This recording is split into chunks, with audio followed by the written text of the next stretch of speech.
Hey everyone, it's Eric with firearmtutorials.com, and today I'm going to show you how to tell the difference between an AR-15 that's shot a lot of steel cases and some that obviously hasn't.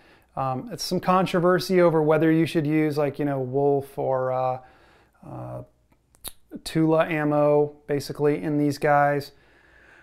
I've used it in some guns, I've not used it in others. I don't really see the difference either way. Some people argue that it wears the barrel and stuff like that. I don't necessarily agree, but I will show you how you can tell if a gun's had a good amount of steel through it.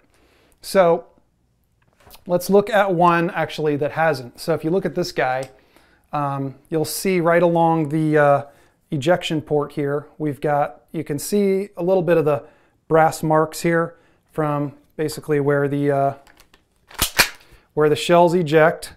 They hit this and then bounce forward, right? Brass being a pretty soft metal, all it does is leave this mark here. If I take a little bit of oil and kind of rub it around really hard, this will come right off and you'll never have known it was there. So obviously brass is what's meant to be shot in these guns.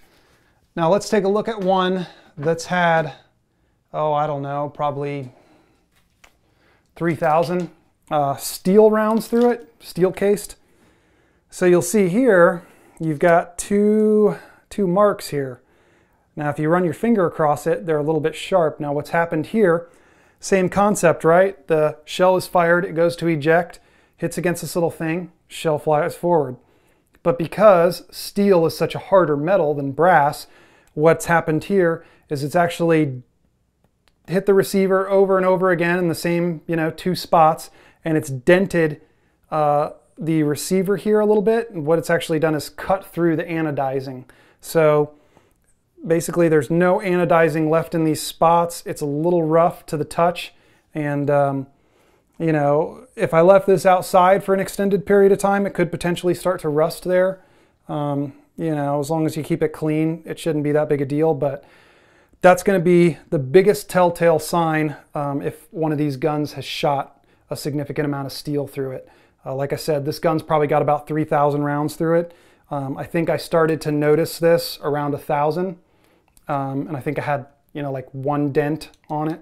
So as far as functionality goes, the gun's still as good as if it had never shot steel case other than the cosmetic damage there.